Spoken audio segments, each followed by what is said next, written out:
Greetings, friends, and welcome to another Doc Bird Positive Change. And today I'm going to start out by giving you a quick technique that you can use, and it'll change your life. It'll change every relationship you have in terms of how we give others feedback. And actually, it's based on John Wooden, who was a coach for UCLA, and he took 10 teams to NCAA titles. And I've used this to train counselors and teachers, and it's called the sandwich technique. And anytime you got to give somebody some feedback, critical feedback, what you do is you sandwich that between two positives. So, for instance, John Wooden says, gosh, I could be in the middle of a busy basketball practice, and kids are running up and down the court and say, Jason, come here, buddy. You know what I love about you, Jason? I love your hustle. And Jason, you're going to need to shut down that lane down there. We're going to lose that fast break. Jason, I know you're the guy that can do it for me. Now, what Jason remembers is the coach sees the good things in him. He's not just critically attacking him, but he sees the good things in him. But what does he remember? The coach loves my hustle, and he knows that I'm the guy that could do it for him. So my message is going to be a lot stronger, and it's going to be a lot clearer.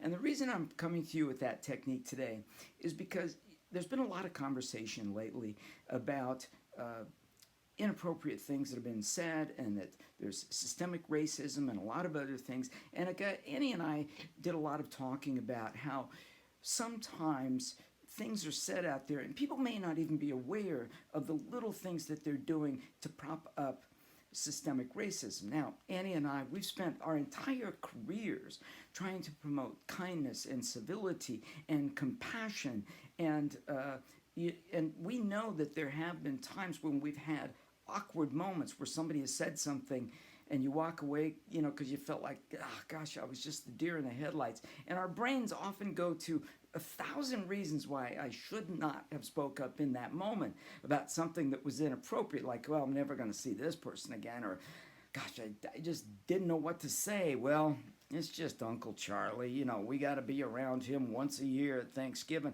We know he's going to go on his racist rant. Or, maybe I don't want to lose my friend, or I can't stand up to my family. And there's 1,000 reasons why we don't speak up. And they're called rationalizations, which, by the way, that Freud called that ego defense mechanism. But we'll defend our egos and say, I couldn't speak up in that moment. And I really got to thinking about it, thinking that, I'm never going to let another moment pass when I hear something that's inappropriate. As I said, I speak up a lot, but there's moments that I've walked away and I didn't say anything. And it could be a racist remark, something about somebody's ethnicity. It could be something about a sexist comment. And but it could be a simple situation. You're out to lunch with a bunch of people and you hear something, and you know that you have to speak up. And you don't have to publicly embarrass people. You can always take them aside and say, hey, Ralph, buddy, you seem to be a really nice guy. I've known you for a while, and you seem to have a really big heart. And you may not even be aware. When you say things like that, when I heard you talk about, these Mexican workers, I had a really strong reaction because, you're talking about my family. You're talking about people in my family, as well as all sorts of kids and families that I grew up with. And I had a very strong reaction that you may not even be aware. And hopefully, Ralph, you can just think a little bit about what I said, and even if in the future you'd like to have some more conversations about this, I'd be more than happy to be there for you. And we can use that sandwich technique to just say something in the moment rather than let those things pass. Because every time we let those little things pass, then we become a force to prop up that systemic racism where those things just keep happening.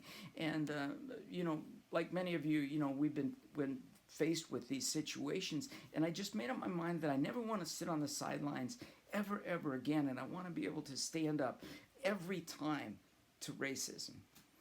And I want to share something with you. It's a quote that's very special to me because I was a really big fan growing up. I was a big fan of Martin Luther King, and I was a big fan of Bobby Kennedy, Robert F. Kennedy. And I'm going to give you a quote because both of these people just really wanted to start conversations. They weren't talking about attacking people or beating people down, but let's just talk.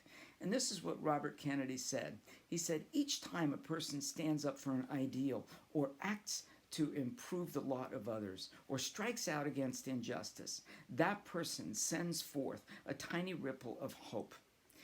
which can sweep down the mightiest walls of oppression and resistance.